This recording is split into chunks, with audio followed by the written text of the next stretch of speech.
namanye ama-artist gospel akhalile nawo angeneme bengeneme neze ekhala ngezenzo zikabani zamfowethu uDumi. Ngathi kuningi okwenzakalayo, bekunanama artist egospel abe complain ukuthi wona awatshelwa lutho, ayiki into atshelwa yona.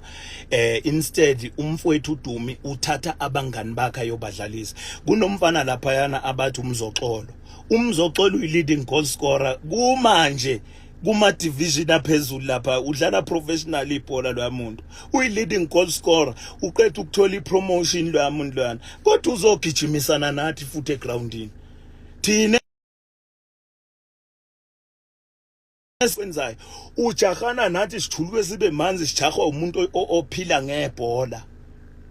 Uyayibona yonke leyo nto leyo, sigijime ulimi uliphume lapha, sijahana nomfana nje odlala ibhola professional yena. Uyayibona yonke leyo nto leyo. So kuningi okwenzakele lapha yana, kodwa nje okukhulu engifuna ukusho ukuxolisa nje kakhulu kuba kuwo wonke umuntu obekhona lapha yana, kuwo wonke umuntu obekhona lapha ezosupporta. Ngixolise kakhulu kuma sponsor ku-SABC1, kuwo wonke umuntu obekhona lapha yana. Ngicela nje ukuxolisa kakhulu ngento eyenzakele. Asiwona ama-soccer player, bekhona nobhuti omdala Dr. Khumalo, bejabula ukusibona sidlala ibhola, bencoma nje yonke into, uyabo. Yiko ukuthi kwenzakale ngale ndlela. Mina into engiyixoliselayo la, ngixolisa kakhulu kumfowethu uDumi ngokumbiza ngomfana, kakhulu ngixolisa nje kumndeni wakhe, family yakhe, enganini zakhe, kumama wasendlini. Ngixolise kubalandeli bakhe ngokuthi ngimbize ngomfana. Uyayibona leyo nto leyo, kodwa nje kube ebhlungu ukuthi enze lento ayenzile umfowethu, ukuthi azahlale phansi egroundini athi mina ngiphume egroundini. Angiyindawo mina la egroundini,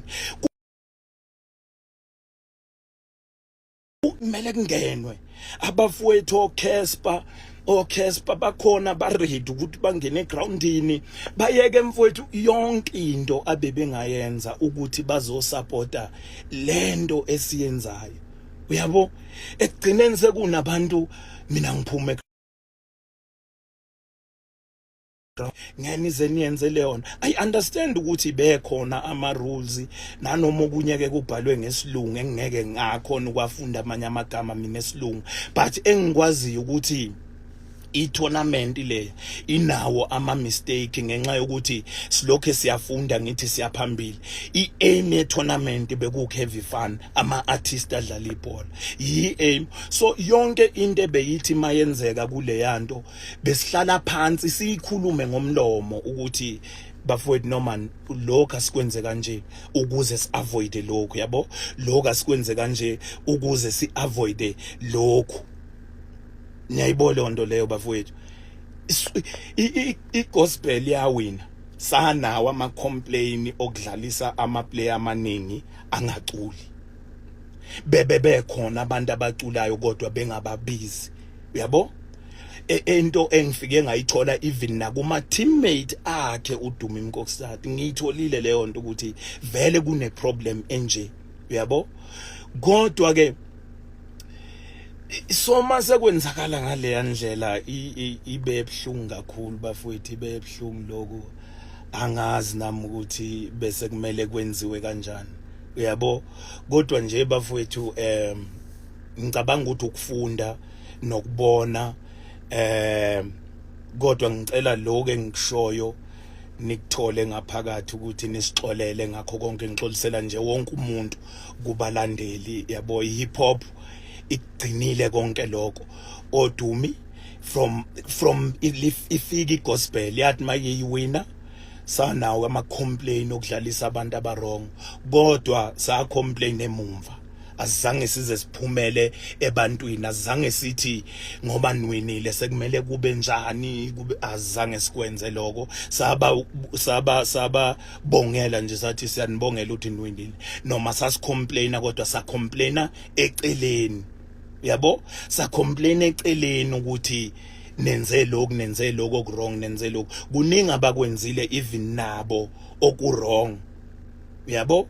kuningi abakwenzile igospel wrong but isakukhulumela le because abantu ababalekile nalabantu abasuke beze lapha e-stadium babaleke ngenye indlela labo bantu labo they there ukuzosupporta bafaka isupport kube mnandi bowubona nje njengoba ngisho bowubona makuthiwa uCasp ubamba ibhola kunyakaze wonke umuntu yazi bame ngeenyawo besupporta futhi wonke amathimu hayi ukuthi bazele hip hop nje kuphela makudlala le bebe supporta wonke amathimu kumnandi nje yayibona ngelonto leyo then into imosheke ngalendlela emoshekele ngayo bekubhlungu kakhulu bafowethu kodwa ke ayikho into esizoyenza kwenzakele akukho ekutheni esingakwenza siwadlalile ama game ihip hop iwinile first game yayo idlala noMaskandi yayiwina yabuya yazodlala na igospel sayiwina futhi igame yakhona negospel so nje bafowethu ngithanda ukuxolisa kakhulu ngakho konke okwenzakele ngixolise kuma sponsor yabona nje mina kuyigame yethu negospel bese ngingaphandle yabo bese ngingaphandle ngoba ngiye ngatholi injury la siye sathintana nobhuti omdala umfowethu uGatsheni naye uye wathinteka kakhulu ngithemba ukuthi uyalulama naye lapha ekhona so siye sathintana ngalimala so makumele siyodlala negospel bese ngekho right bese ngilimele but nga decide ukuthi hayi ngoba vele sibaningi abanye abafowethu abaqhubeke badlale baqhubeka vele abanye abafowethu badlala ukuze ngene egroundini ku final ngingeniswe i-crowd emuva imemeza yonke Zulu imemeza ngasabathi hayi bo sengilimele phela yaloba ishila i-crowd lapha Zulu ngaze ngashintsha ngoba into abebefuna ukuyibona bese bengifuna egroundini into abesebefuna ukuyibona because at the end of the day we having fun lapha yana ngaqoka ngempela ngashintsha ngangena egroundini ngaqhubeka ngadlala kwaba mnandi bayi-enjoy abafowethu into yakhona i-crowd ya-enjoya so nje bafowethu kuwo wonke amaphutha enzakele lapha yana kwi-Jamming to Soccer ngithanda ukuthatha ithuba mina ngixolise nanokubiza umfowethu uDume Mkokstad ngiyaphinda futhi manje ngithi ngiyaxolisa mfowethu ngixolisa futhi sengiphinda kwesithathu ngixolisa kakhulu kumama sekhaya ukuthi kubize ngomfana ngixolise futhi kakhulu kuyingane zakhe endlini nefamily yakho nje yonke ngiyaxolisa kakhulu ukuthi ngikubize ngomfana nakubalandeli bakho nakubathandi nje bomculo bonke kuma sponsor ngiyaxolisa kakhulu kwi-SABC siyaxolisa ngephutha esilenzile singama artist sonke siyaxolisa kakhulu akukho kunye engingakusho kwenzakele ngiyafisa futhi ukuthi if ikhona indlela yokukulungisa kube khona indlela yokukulungisa imoya besiphezulu but umfowethu uDume Mkokstad ezinye izinto akangathathi personal we having fun lapha yana nabantu abebezobuka lo yameshi babalulekile into abebeyibonile egroundini babonile ukuthi igqomo luwinile bekumele liye kufinal konke okunye bese kumele kwenzeke bekumele kwenzekale emumva ukuthi igqomo lenzeni ebese ke kukhulunywe emumva ukuthi njengoba igqomo liphule umthetho